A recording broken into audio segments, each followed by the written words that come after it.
Today on the Grave Talks, demonic control, a conversation with Peter James Dowling.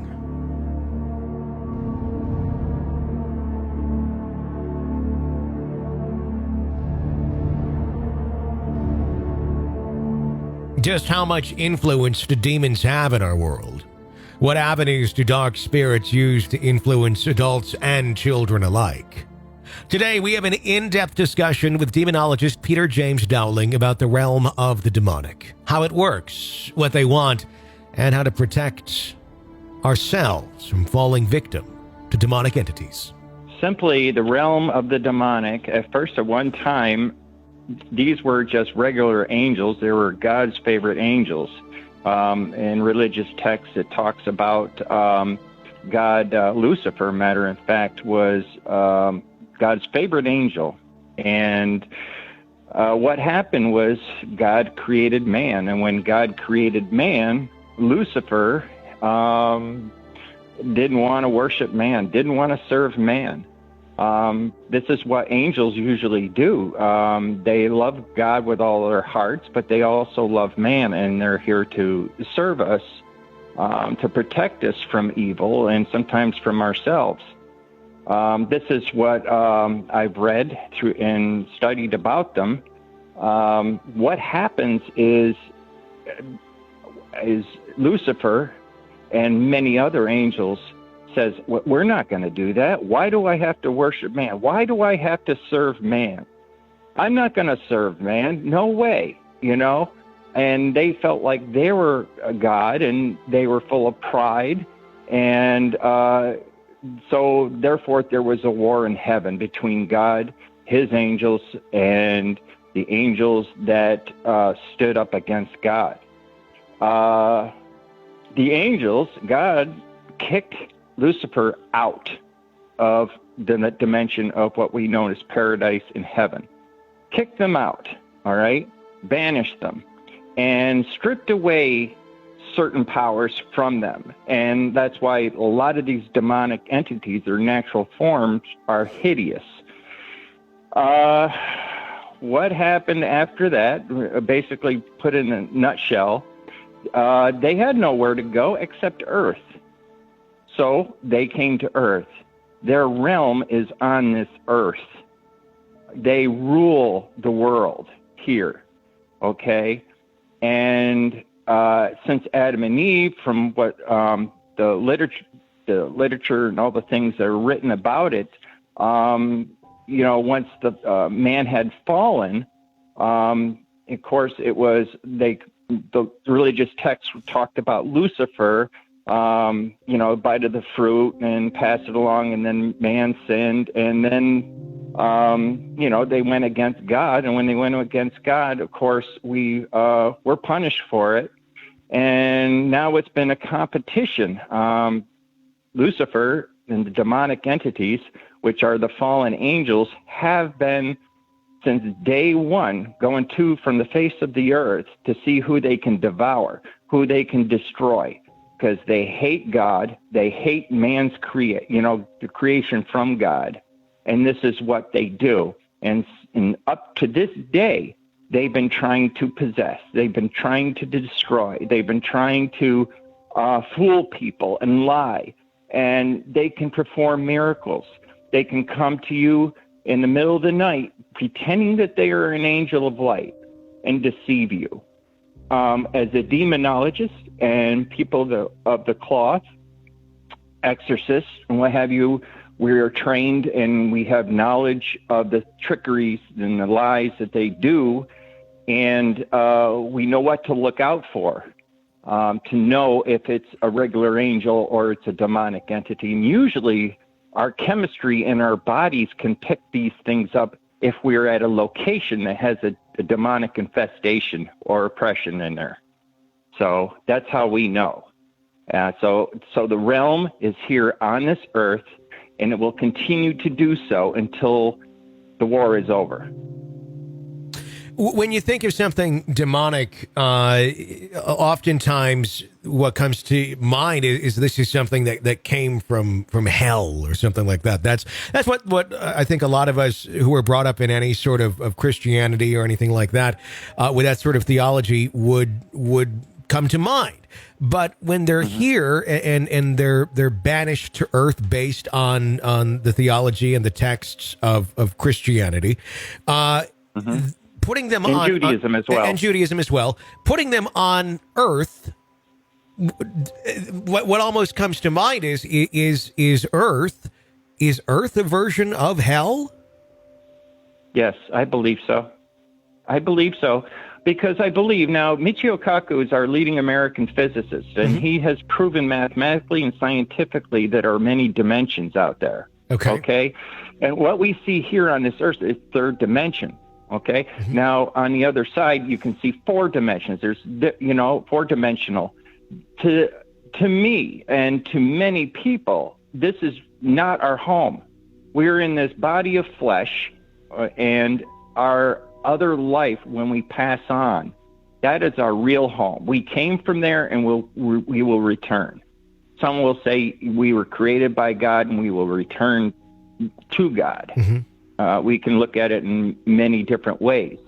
However, the theory on the ghost aspect is when people pass away, they don't want to cross over. They don't want to go into the light. They're attached to something here that's keeping them behind. Because through the years of my experiences in ghost hunting and dealing with the paranormal, there are ghosts, but there's other entities as well that are you have non-earthbound entities, because we classify things. We classify them as earthbound and non-earthbound, intelligent or residual. Intelligent, they will answer, they will respond to your EVPs or your spirit box or your questions, or taking a photo when we ask them to show up for the camera. And I have been having pretty good luck with them showing up in my camera. Yeah. I sent you some pictures there of our last investigation. I saw those. Yeah. Go ahead. I was just going to say I did see those, and you have been getting quite a few interesting shots, as of late with what you've been investigating. Let me ask you this and I'm just I'll use the term loosely. I'm not trying to make a pun. I'll play devil's advocate, but I'm wanting to throw these questions out there to someone with your knowledge and experience, because some of these are questions that I think our listeners probably have, and there's certainly questions that have run through my mind just over time and never really had anyone to ask. When we're talking about the theology of angels and demons and the concept of the angels turning against God and then being banished and sent to earth, when we have this mindset of God being all powerful, all knowing, the creator of things, why is it that these angels were able to turn? Were they given free will and a choice to stay or go? Or what would that be? Because one would assume if you were God or I were God and I were creating these beings to serve me and help me, that I would be creating something that doesn't have that option, that doesn't have the switch to go and say, nope, I don't want to keep going down your road. And obviously this is based on the texts of what is out there. But I'm curious, what does that say, and what is your opinion on it for that to have been able to occur? Angels and the demonic as well, they both have a free will, okay? Heaven, when the war started, they both had free will, and there was division. And same thing with us. We have a free will. And through this free will, we make choices. Now, we are influenced from the other side. We are influenced by the demonic, as well as angelic realm from heaven, from God. All right? And then we have to make choices in our everyday lives. And you know what? It's like this with everyday life. We make a decision, right or wrong, and we have to suffer the consequences from it. You can make it a learning experience, or we can make it a punishment, if you want to call it that. But we all, in my opinion, we're put on this earth to learn lessons. This is like one big school for us, for our spiritual growth. That's how I look at it. To better ourselves, to improve, to learn new things, and believe me, I'm wrong an awful lot, and I think I'm the master of making bad decisions in my life, but I've always been, last time I was interviewed, I said, if you tell me to go left, I'll go right. If you tell me to do this, I'll do that. I've always been some sort of a rebel, and when I grew up as a child, everyone that I knew did not believe in ghosts. Everything was from the devil, so to speak. Mm-hmm. It was a complete taboo. And I went the opposite, because the only way we're going to find answers to the paranormal or anything like that, or even in life, is we have to go full-fledged force into the subject. And it's very scary sometimes. And sometimes, Tony, 35 years of doing this, sometimes I get scared, but I just don't run anymore. Sure. So, I mean, I don't know everything. I'm not a professional. I'm not an expert in this field at all, but I'm always learning, and I can only talk, we can only talk about my experiences. Mm-hmm. And I'm not on any type of medication. I don't have a psychiatrist or anything. Maybe I need one. I don't know. They help. I'll tell you that much. They help. Yeah. But now we have psychiatrists in the field as well, and psychologists who are open. The parapsychology and psychology aspects of it, they're more working together now, because they're finding things that sometimes the counseling and the medication isn't working anymore. Mm-hmm. So they're more open to the parapsychology aspects of the field. And I have spoken to psychologists as well as psychiatrists, and I had positive responses when I talked about demonology and paranormal investigation, the paranormal. Where back in the old days, the 70s, they didn't want to hear it. They thought you were crazy if you believed in such things. Sure. So it's getting better. What are there still angels making the choice to go dark, if you will? Are there still new demons being created, or has there been a set amount for X amount of time since this warfare took place, and that's what there is? Are they still making free will choices to join the dark side, if you will? From everything that I've read through theology and the metaphysical side, no, they're not being created. They're not deciding to take one side or another. The war is over there, but now the war is over men's souls, and it's a fight to the finish. And it's for a certain amount of time. I don't know how long. Mm-hmm. Many scriptures state that in the end, Lucifer will be defeated. It'll be done. The dead will be raised, and man will ascend with them, and we will be judged. And we will be judged according to our own hearts, because God judges those from people's hearts. He doesn't judge people for their actions, where man judges people for their actions and the words that they use. So God judges us differently.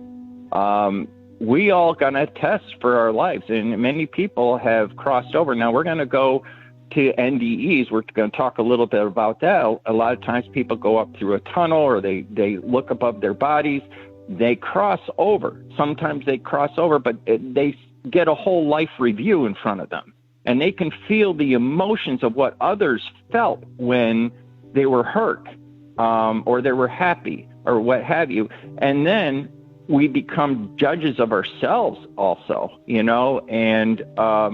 that either condemns us or brings us into paradise. So this is what the scriptures that I've read, and also Judaism, it also talks very similar. But I also look at other beliefs, and there's a lot of similarities. That's why there shouldn't be, wars on theology or the metaphysical side. We should all be looking for the things that we have in common. Yeah. And that's like in everyday life. It's literally the next question I have for you, because as we talk, I make up my questions in the middle of our conversation, just because it's like, okay, this is where this is going, and I have a question about this and a question about that. And so one of them I wrote down just a moment ago was, what other similarities does this theology of the angels having this fight, and then they're being good and they're being evil, and the banishment to this earth?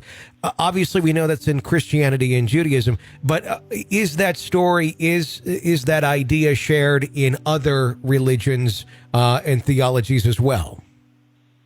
Yes, I've been looking over at the demonic side, being a demonologist, unfortunately. The Japanese has demons. Japan, they have their own demons, and their Buddha beliefs and what have you. And there is a lot in common with the demonic and the names. There are ancient Babylonian words, and we have modern words which are very similar. Japanese might have a different name, but when they're talking about an angel, it will have the same description, but just a different name. So it's all connected, and it's in different beliefs. If we have to look at the similarities, and we look at the similarities, and they just have a different name.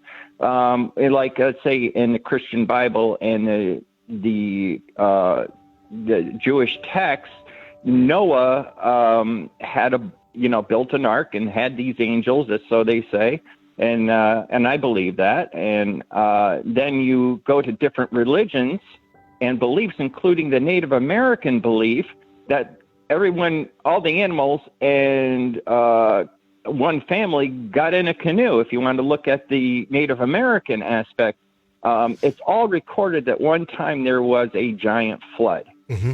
All right. And the word has been either written or has been spoken from generation to generation to generation. Yeah. That's what I find so interesting about religion in general, is the amount of translations that have gone on, the amount of political translations that have gone on to serve specific places and times, and then never really gone back to looked at original text, in mass form to go, they kind of screwed that part up because of some governmental reason of the day, and then you have groups of people just weaponizing pieces of religion for their own belief systems, and then plenty who just don't understand or know that they can dig deeper and say, wait a second, maybe this wasn't translated right, and maybe these things because you have Greek and Hebrew and you have all the different languages. I mean, it's amazing to me, and it doesn't necessarily close a door on anything or reject religion as a whole or anything of that nature. To me, it opens up more possibilities. It opens up. In fact, it's if you look way back in many of the things as far as what my knowledge is, and it's not super great, but I enjoy this topic and it's interesting to me. It's far more inclusive than it is exclusive, it seems, in many cases, compared to what you would have in some organized religions modern today that would exclude certain groups of people for this or that. And it's just shocking to me that nobody's just gone back and said, look, we screwed up. We've been saying the wrong thing for a long time. This didn't mean that, and we're sorry, but it doesn't seem to go that way. When it comes, go ahead. Go ahead. What I would like to say, All right. It doesn't matter if I go to a synagogue or I go to a church, regular Methodist church, or I go to a Catholic church, or if I go to a mosque or what have you. It became after a while that through the years, religion has been corrupted. Of course, the demonic will infiltrate anything that's good. They will infiltrate the churches. They will infiltrate the synagogue. They will infiltrate the mosque. Okay, and they will divide these religions and these churches and what have you, and people will become divided. But also, too, through the years, man has used religious texts for their own control, controlling other people, putting fear in people's hearts and everything else, okay? And that's not what God wanted. And after a while, okay, I was raised Methodist, and but then it was boring to me. I didn't want to go to church. I didn't want anything about that. I'm more scientific. I want to see things. Yeah. And after a while, it became personal to me that I was starting to seek spirituality. You see, religion's for people who don't want to go to hell. Spirituality is for people who have been there and don't want to return, and that's me. That's a very good way of putting it. I find that to be very, very accurate. So I will go to I was confirmed by a Catholic church, and I'm not Catholic, but I work with the Catholics. Sure. All right. And I respect their beliefs and they respect mine. And we have so much in common. Because you look at I'm not going to say every priest, but the ones that I know, they're very spiritual. I look for the people who are spiritual. Sure. And I don't put expectations on people. And that's the problem, because every time I put expectations on people, I will be disappointed always. Sure. And obviously there's many cases where you can look at, various churches, the Catholic Church being probably one of the more well-known for having just, there's, of course, wonderful priests in the Catholic Church, but there have been some that are literally, the incarnation of demons when you look at what some have done. And it's easy to understand and say why a family or individual will go, I'm not about this, and completely turn away from it all as a whole because of some of the insane, dark, horrible things that some of these people have done, and in mass. And then the amount of cover up is oh my God, it's just shocking. I just watched a Netflix docuseries about, I forget the title of it, but it was about a nun and her trying to protect and get some children away from some of these horrible things some of these priests were doing. And it was just, I've heard the stories growing up. I've read the news stories, all of that. And just in the graphic detail, it's just like, oh my God. But it's, obviously that's not all of them, as there's evil, there's evil in everything, and there's good in things too. But it's a matter of trying. And you don't throw out the whole bunch of grapes because of one rotten grape. Exactly. I completely agree with that. When it comes to demonology, when it comes to battling demons, when you have, the person who's calling up saying, I think there's something going on here. You discover there is something demonic going on in a home, or it's affecting an individual.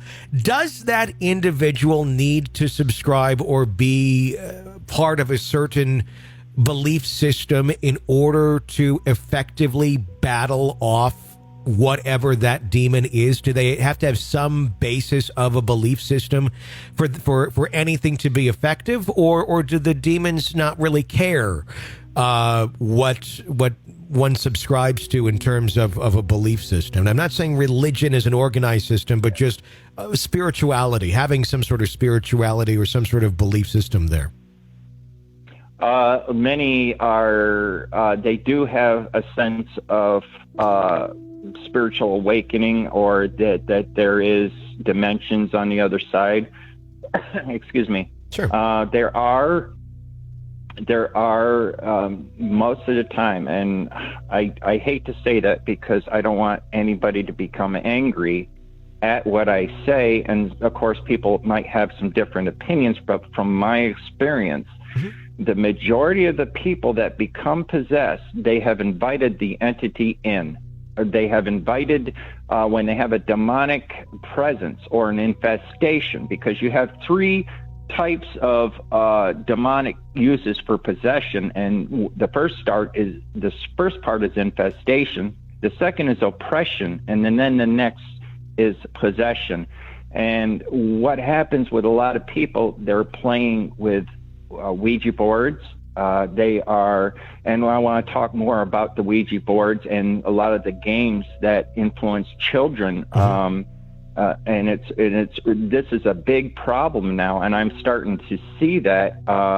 My Melody, who is my partner in the paranormal investigation, she also is a teacher's aide, and she's seeing what these kids are doing during this COVID crisis on their computers, playing these games in between on breaks, and they're horrible. But anyhow, to get back to the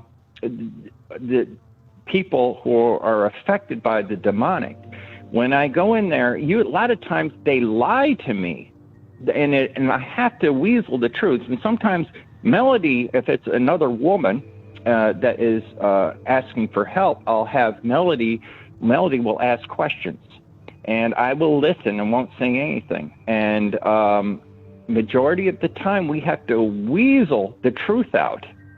And a majority of the time that I'm hearing is people who are psychics, who are practicing to become a psychic.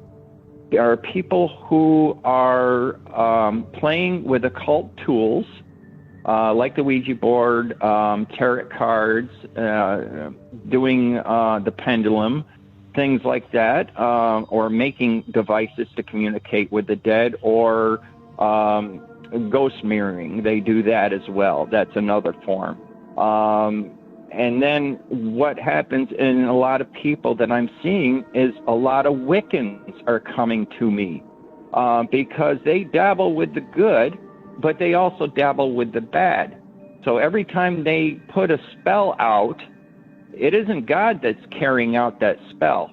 It isn't anything good that's carrying out that spell. It is a demonic entity that's carrying that spell. And then they come back to the person who cast that spell and say, hey, you better pay up. And this is what I've been seeing, and they've been calling me and saying, hey, I got this problem. So what I do ask them, if I'm going to help them, I ask, you have to quit what you're doing, okay? You have to quit what you're doing. So when I go in there, they can see that, because me and Melody, we go into prayer. We go into prayer. It's almost like having a little church in the place. And we go in and we do our protection. And they see when I start doing my prayers, and I bring out the holy water and I put religious items all around, and I see if I can get a reaction. And usually if there's a demonic entity and not a pissed off Casper, if there's a pissed off Casper, they're not going to react to religious items. Mm-hmm. I've never seen it. But it's when it comes to demonic, they don't want anything. That's like taking a positive, like I said before, with a battery. A good example, you take the positive lead and the negative lead on the battery and you connect them, you're going to get a boom spark and you're going to get a reaction. Well, it's the same thing. When I go into demonic place, I can tell. My body will react to it. And everybody that has been in a demonic situation, their bodies will be in a cold sweat. They'll know that entity's there, and it's horrible. It's terrifying for that individual or the family. A lot of bad things happen. 3 o'clock when activity acts up big time, that is, that's a good sign. The stench, the sulfur stench, or the rotten, vile stench, that's if we can't find any dead animals or rodents, that's a good sign, but it usually winds up in one spot and then moves. That's the smell. Heavy objects being thrown, and I'm not talking about a piece of paper. These things. So when we go in there, we do our prayers, and I actually do these prayers from my heart, and I go in room to room, and I cast these things out with the window open, and I push it like I'm sweeping with the incense and the holy water. I'm sprinkling as I'm going along, and Melody's reciting prayer and sometimes her own personal prayers as she's working with me. And we force this out. And sometimes it can take hours. Sometimes I have to come back and keep doing it until I drive it crazy enough if finally I have power over this entity. You know, it's God working through us. It's not me, Peter James Dowling, demonologist, paranormal investigator, doing this. It's something that works through me. Mm-hmm. And when this happens, and I've had some successful, I haven't had a bad one yet, but I've had successful cleansings. And people, from my experience, people that I have worked with, see that there's something there, and then they want to apply it to their life. So it's basically they're hurting bad enough that they're willing to do anything. But unfortunately, there are times where I had to turn away people and say, I'm sorry, I can't help you because you won't get rid of those Ouija boards. You won't get rid of the pendulum because there is a big attachment to what they've been doing. They've been so used to being a Wiccan and using crystals and stones and pendulums and doing psychic readings and what have you. They've been so accustomed to it. It's like a bad habit. They can't stop doing it. Mm-hmm. All right. And unfortunately, okay, their intentions and their hearts are really good. Okay. They want to help people. They have a good heart, but that invites things in. And they have no control of it. And the deception is that they believe they have control. They can close the tarot cards. They can close this. They can close that. Or they can do this safely. That's their deception, to make you believe that you are in control. In actuality, you're not in control. And this is from my experiences of going to demonic places that I'm getting feedback from people. Now, we're not talking about a pissed off Casper, or we're not talking about a regular spirit entity or residual or intelligent that's just haunting a home or a cemetery. We're talking about the demonic. And this is from what I've gone through. And I can't help people if they're not willing to change. Sure. Well, you got to hurt bad. You know, yeah. Like everything. When we hurt bad enough, Tony, we change. That wraps up the first part of our conversation with Peter James Dowling about demonic control. In part 2 of our conversation, how exactly does Peter believe demonic culture and entities lure children to them? Are the demonic ever the cause of death for the living, yet other reasons are given by the living? If someone makes a bargain, or in one would call selling their soul to the devil, is there ever a way to reverse that deal? Could someone who is an extreme narcissist be under oppression or control of a demon, allowing them to exhibit such twisted behavior? And has there ever been an exorcism where the exorcist is forced to give up because the entity is too powerful to battle? All of that and more in the second half of our conversation. To hear it, be a supporter of our show. That's what we call a gravekeeper. You sign up at patreon.com/thegravetalks or go directly to our website, thegravetalks.com, and click Become a Gravekeeper. $5 a month keeps us on the air and gets you advanced access to all of our episodes in their entirety, our entire back catalog of episodes, and also exclusive bonuses as well throughout the year. Sign up, patreon.com/thegravetalks, or simply go to thegravetalks.com and click Become a Gravekeeper. Until next time, for The Grave Talks, I'm Tony Bruski. Thanks for listening. Welcome to part 2 of our conversation with Peter James Dowling about demonic control. You were talking earlier about how some of these things are affecting children. Obviously, Ouija boards have been around for quite some time. Many things have been around for quite some time, but let's talk more modern day. What are some of the things that you found that you believe are demonic, that are attempting to lure children in, and what is the end effect of that with whatever they are using? Okay, I'm glad that you asked that question. This is what I've been working on in my spare time, and I've been noticing that there's a lot of subliminal horror remember you asked me if you believe that subliminal messaging, is that done intentionally? Mm-hmm. And I said maybe a little bit of both, but I did some research since our last interview, and my last interview with you, and I have to believe that the majority is purposely put in these children programs.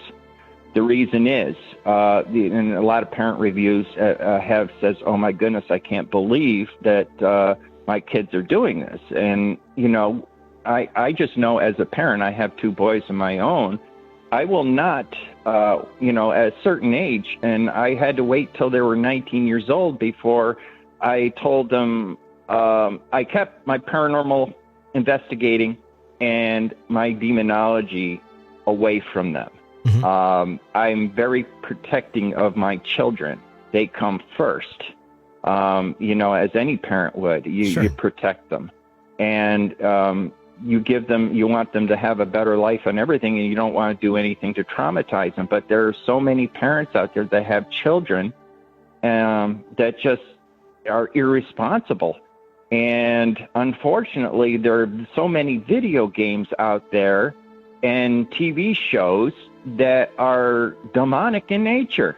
Not only do they use demonic names and what have you, but they're being subjected by the demonic by these video games. For instance, Goat Simulator. It's approved for all ages, and there's no age restriction whatsoever to these. And in this game, they're killing people and animals to use as a sacrifice, for a demon or a pentagram. Mm-hmm.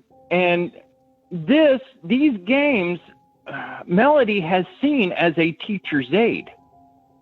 And I'm not going to say who or where, mm-hmm. Okay? But these children are 7 years old and they're doing this. When I was 7 years old, okay, my parents had full control of what I could see and what have you, except when it came to the ghosts. I kind of did that on my own because I wanted to have the knowledge, but it was traumatizing because my children, I know that as children, their brains aren't fully developed until they're about, 17, 18 years old? Mm-hmm. And this is traumatizing for them, or they'll think, the parents say, oh, it's just a game. Well, I remember my parents telling me that a Ouija board was just a game. And look what happened. I summoned a demon. And, it's funny, but it's not funny. Go ahead. I can't imagine anything sounding more innocent than Goat Simulator. And I know what you're talking about. Yeah. I think I've played it like once on my phone, and then I just got rid of it because I didn't dive into it at all. All I had mm-hmm. seen on it in the 5 minutes that I had played it several years ago was it was a goat running around and just destroying things. I guess I'm completely unaware of any of its undertones that you're talking about. Yes, and matter of fact, a lot of parent reviews have talked about this and brought it to my attention. Wow. And, for whatever reason, they know, I'm a demonologist and I'm looking at this. But, you have given me a platform to warn people about the hidden dangers of the paranormal, the dangers of ghost hunting, and as well as the demonology side, which I don't like to always talk about. But, it's good because the way to defeat the enemy is knowledge. Mm-hmm. And I'd rather tell people these things, okay, as to put them, put what I said in the back of their minds. You don't have to believe anything that I say, but just put it in the back of your mind. And if something happens and you see it and say, oh, yeah, I remember the guy on Tony Bruski's show, I remember some guy said something about that, and then they'll know. Just put it there. And then you got Five Nights of Freddy, which is a TV series, and then it became a video game. And it's meant to psychologically give children nightmares. Mm-hmm. And it does. There's children scared of that, but the parents think it's okay. What is what is the danger in something like that? I mean, it's a scary game. I don't play it, but I know what you're talking about. It's a scary game. Essentially, you're a character that is exploring essentially a shut down Chuck E. Cheese, for lack of a better term. You nailed it. And the animals or the characters kind of come to life in the dark, and it's scary and it is spooky, and I get it's a lure because it's what you're taking, which should be fun and exciting and happy and joyful, and turning a real dark spin on it. Is the danger in the game itself, or is the danger in the mindset that it puts people in who play it, and the fear that these sort of things would put towards somebody? And if that's the case, wouldn't anything that is scary or that puts you into that kind of a fearful mindset have potential danger to it? Both. Okay. Both. And it does. And it traumatizes the child, or the other aspect of it, it was purposely done in a way to traumatize or to scare. And even adults like to be scared. I mean, that's why a lot of people, sometimes they ghost hunt. They want to get scared. They get a thrill out of it. But then again, they don't know the dangers of it. Now with a child is innocent. A child,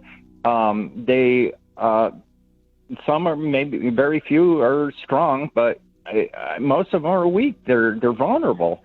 And after a while, what happens is they start being scared and being vulnerable, and the demonic like to prey on that.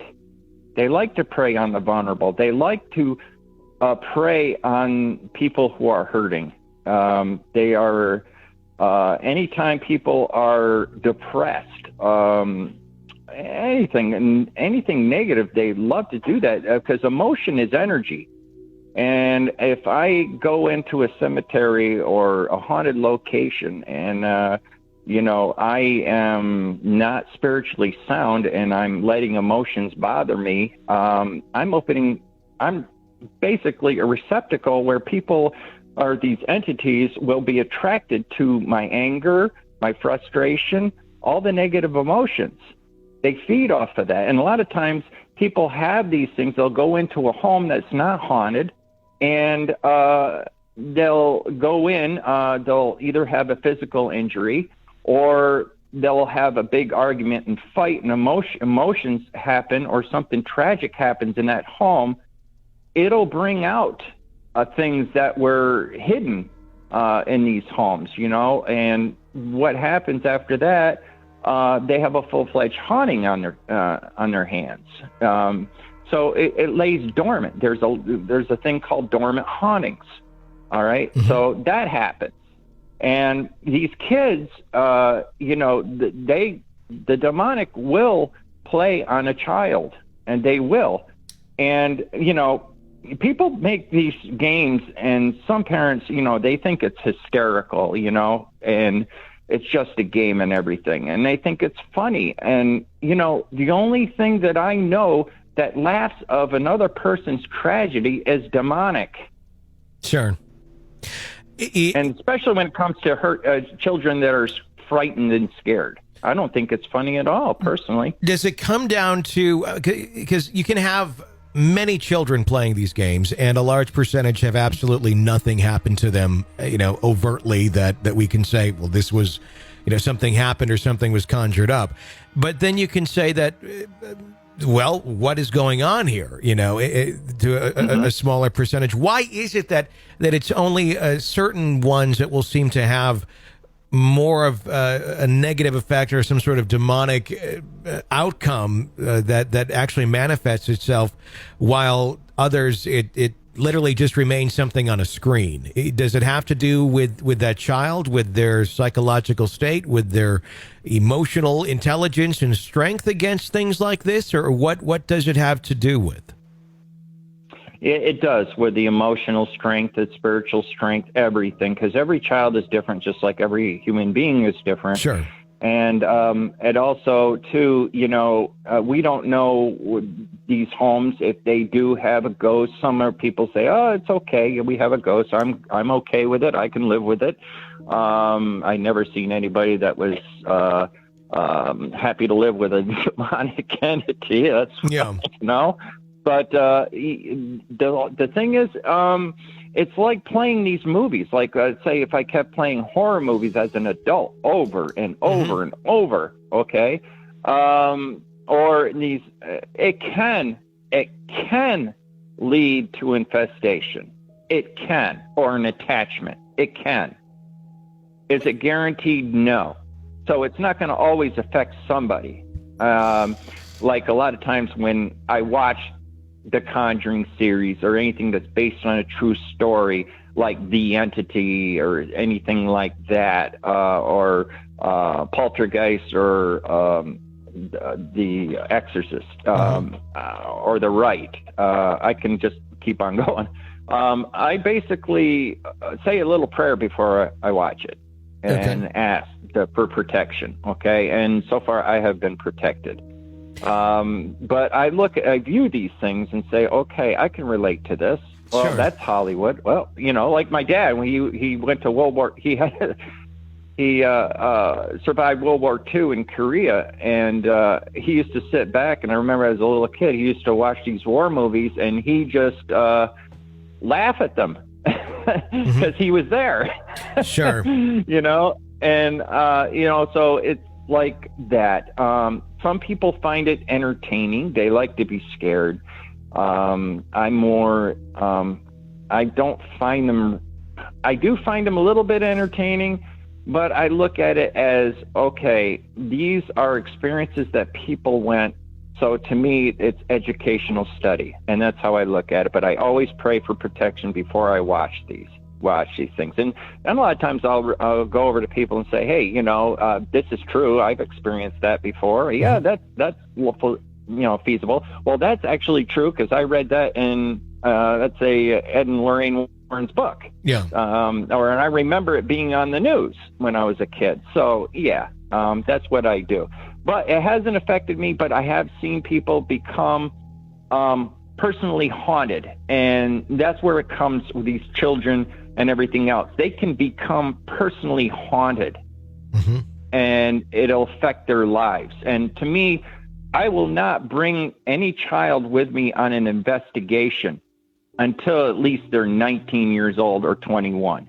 Okay? Because, they're not mature enough yet. And they don't understand what you try to tell them sometimes because their brains aren't yet fully developed. But every child is different. Some are more mature than others. Okay, but just to be safe, I don't want to expose children to this. Sure. And there's adults I don't want to expose some of the things that I've gone through. Sure. I don't want to expose it to them because it's dangerous. Ultimately, when we're protecting someone from something, it's we don't want them to be hurt, and certainly, ultimately, we don't want someone to get killed by whatever we are trying to protect them from. This is kind of a broad-based question, but I'd love to get your take on it. Are the demonic ever the cause of death for the living, yet the living end up just giving it other reasons because on a death certificate you can't put down demon as death as what did it, but I mean essentially something that I'm not necessarily saying the demon picked up a butcher knife and slashed someone's neck. I'm more so saying it drove a person to suicide. It drove a person to be in a situation, wrong place, wrong time, that killed them inadvertently, not suicide at all, but just they happened to be out there. They were driven to be standing by the road at a certain time and a bus veers off and hits them, or whatever it may be that was non-intentional.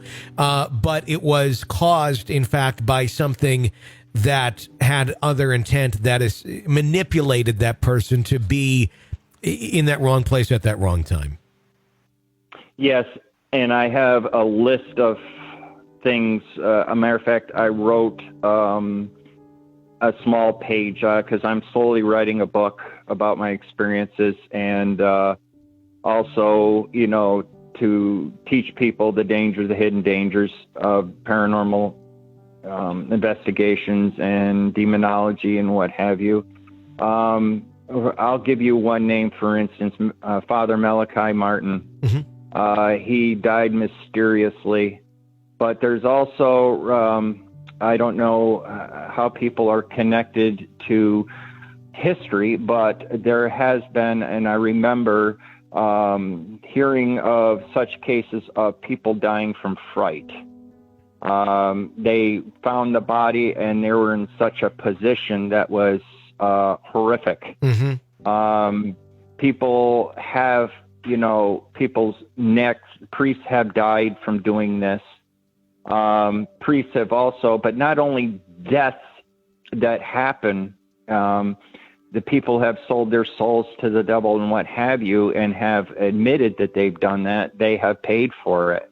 I have written documentation, and I did a write-up on there, but I do have a list, and eventually I'd like to be able to send that to you. Sure. But right offhand, Father Malachi Martin, The Exorcist, was based on one of his experiences of a boy in Philadelphia that was possessed. Mm-hmm. And for many nights, they've been doing the exorcism.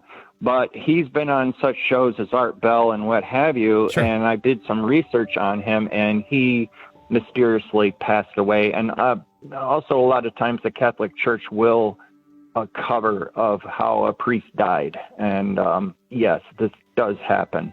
People do die from this. And there have been times when I've been on an investigation and dealt with a demonic force where I thought that my life was in danger. It was just in the beginning, before I crossed the line into demonology. I knew that I had to do something to protect myself. I had to do something to get knowledge in this field real quick, and ask God for protection. And I had to be, I went to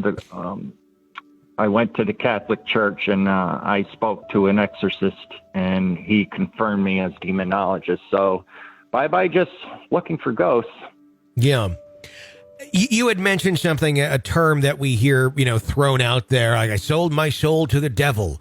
And it's used just in popular culture and just in slang.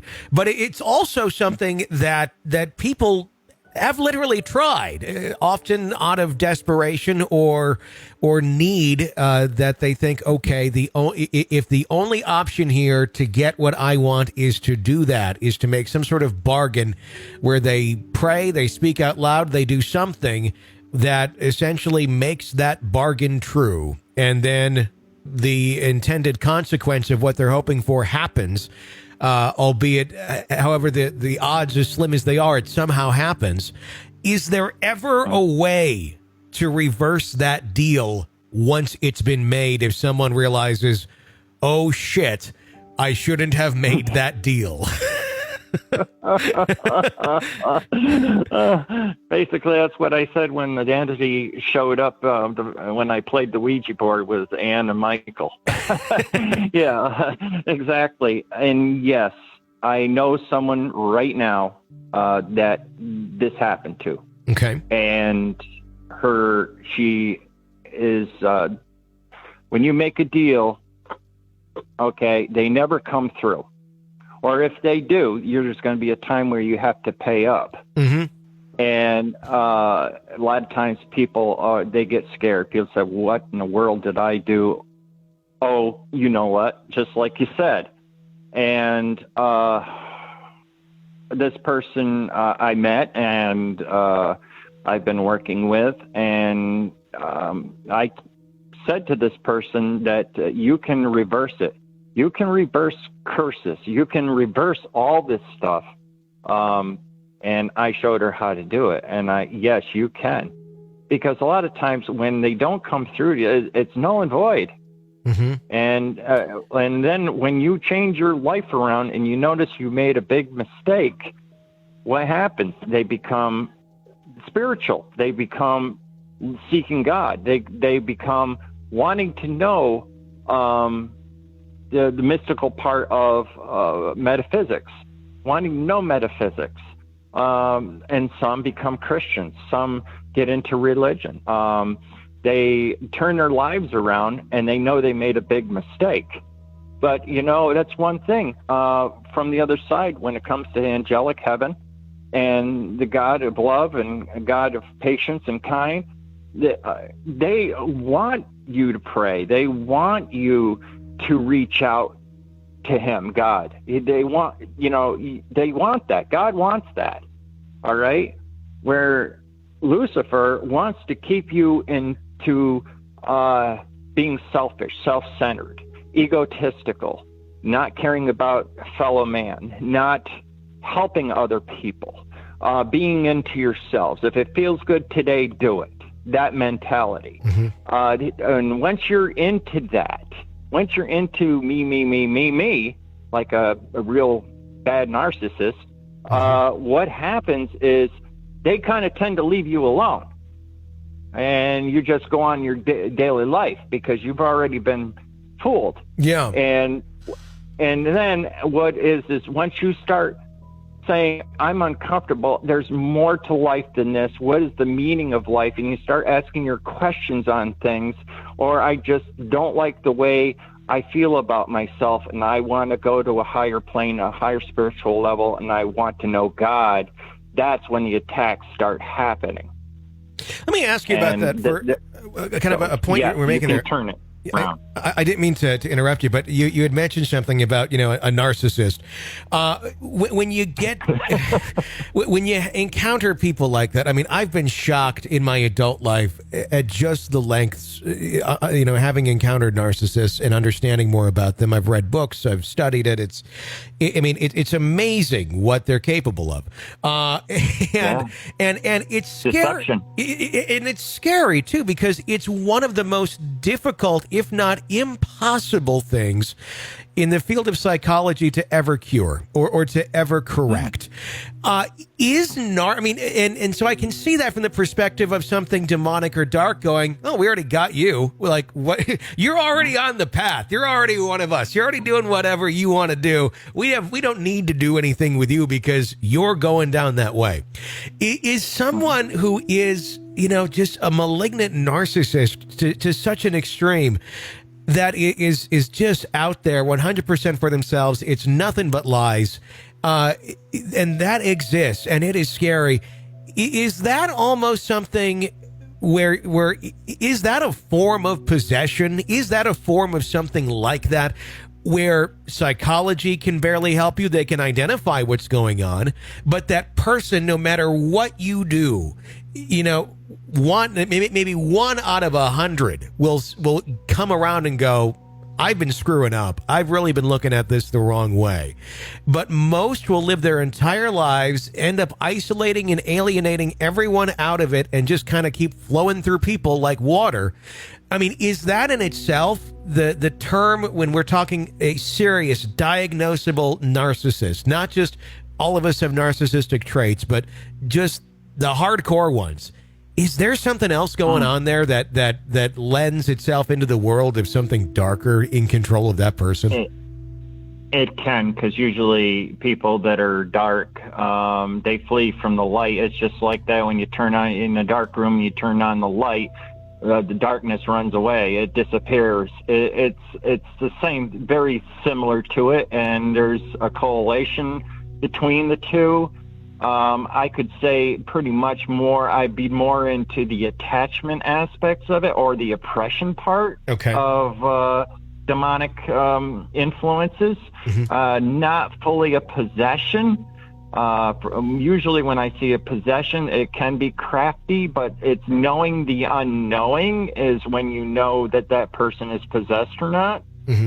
That's one of the key things. Now, how in the world does this person speak in Latin when they never studied Latin before, or they speak German or Indian or whatever? Sure. And how did they know that language? Or that I had, let's say I had a taco last week or a burrito, and the person says, hey, last week you had a burrito. How did you know that when they're not even in my life? And they come and tell me things that there's no way of knowing. Just giving an example. Yeah. So when it comes to that, and we talked about this before, there's a fine line between psychology and actual possession. And usually when there's an exorcism going on, we have to have a psychiatrist or a medical doctor there. Usually when an exorcism is performed, we have to eliminate the psychological aspects of it. If they're on medication, and it has to be, the exorcist will be in touch with the psychiatrist. And when they exhaust all remedies with counseling and medication and what have you, then many times, like I said, the parapsychology and the psychiatry, they kind of work together now more than they have been. And there have been reports of doctors saying, okay, let's try the exorcism. Nothing else is working. So then they'll go through the exorcism, and usually exorcists have to have an MD or a doctor or a psychiatrist there, not only to read vitals and what have you, but also the psychological aspects of it to see what's going on. And there has to be other people in the room, because there has been priests and there have been exorcisms where the priest, a fine example is Emily Rose, the possession of Emily Rose. Sure. With, and Father Martin actually went to jail, and his life was on the line because she died in his care when he was trying to perform the exorcism that failed. There have been other priests that have done exorcisms and the person wound up dying. It's very, very dangerous, because these entities will kill. Instead of you pushing them out, they will make that person suffer and other people suffer. And like I said, everybody in that room that's doing the possession, their life is at risk. So when you have a doctor, you have a psychiatrist, and you have another person, layman or an assistant priest or somebody helping the priest, you have witnesses. And then you have two professional people. You have the medical and you have the psychiatrist. Okay, so if anything goes wrong, because there's legal ramifications every time an exorcism is performed. Because if anything goes wrong, that person that's doing the exorcism, all right, can go to jail, go to prison. And not only that, okay, something can go wrong physically. So it's good to have a doctor, but everybody is at risk in that room. And, and there have been known that people have been possessed themselves, because the entity you can't cast an entity into a place in a pit of hell, or go to hell. We don't have that power. No, what it does is goes to another person, another place, and it bounces around. And, Father Malachi Martin has often spoke about, and other priests that I've talked to, that they did one exorcism and then they'll run into the same entity later on with somebody else when they do another exorcism. So sometimes an exorcism and sometimes a proper cleansing when I'm doing the deliverance inside a home. That could take days. Sometimes it can take weeks, and it's very, very exhausting. Sure. And sometimes it takes one, and sometimes it takes a long period of time for that to ever remove itself. Is there ever cases where there just is no success, no matter how much time is put into it? I mean, I know we talked about sometimes where people have died. Obviously, that didn't work. But where it just goes on, I mean, is there ever cases where even the church gives up and says, I don't think we can help anymore. Without putting ourselves dying or putting ourselves at such a risk, because it's just going to go through us one by one and pick us off. Has there ever been a case that you're aware of where they just said, look, this is too far gone for us to be able to save this person? Well, the ones that aren't called to do this, yeah. They have. And the thing is when somebody has been called by God and confirmed, either they become an exorcist and they are an exorcist, you don't leave that person behind, and you're risking your own life. You're willing to sacrifice your own life to help somebody else. That's no greater thing to God. Sacrifice. You're sacrificing yourself. And when I go into home to deliverance, I'm risking my life for that person. I'm willing to do so. It's a love, the agape love of another person, which we need more of in this world. I really believe that. And, it's like, like two people, if we want to talk about it, you're like two people. They might have political differences, but they can look for things in common and don't take it personal. And, when one person loves mankind and knows the intentions like the other person, they can work together. They can find common ground. So it's the same thing with when you're dealing with working with another person. It's the same kind of love of a human being, the agape love, God of love of all things. And, you want to help that person. You will do anything for that person. There have been people that have given up. There are also times where a person has been exorcised or a place have been delivered. And it says in scriptures that, an entity, or basically an entity, will see a house that's clean. They will leave. That one entity will be there. Sometimes there might be that just one entity, but most of the time there's more than one. But then they get cast out. That house is clean. That entity will peek and say, hey, that house is clean. Or that person, individual, is back to doing their thing again. And not only will that entity want to return, but he's going to bring his friends. So they all go in. And then there are times where you can clean the place out, and then first thing you know it, they can be brought back in again because somebody did not want to stop playing with the Ouija board or back to practicing occult practices or something that brought it back in again. And the same thing, there's people who have been possessed.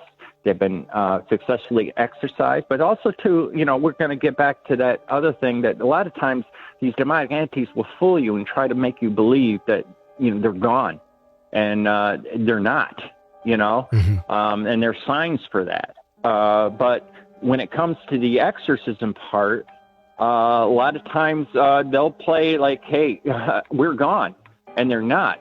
But there's also times where there has been a successful exorcism or a deliverance, only to later on that person get back into negativity again and fall back to the same ways and then become possessed again. And it's usually 10 times worse the second time around.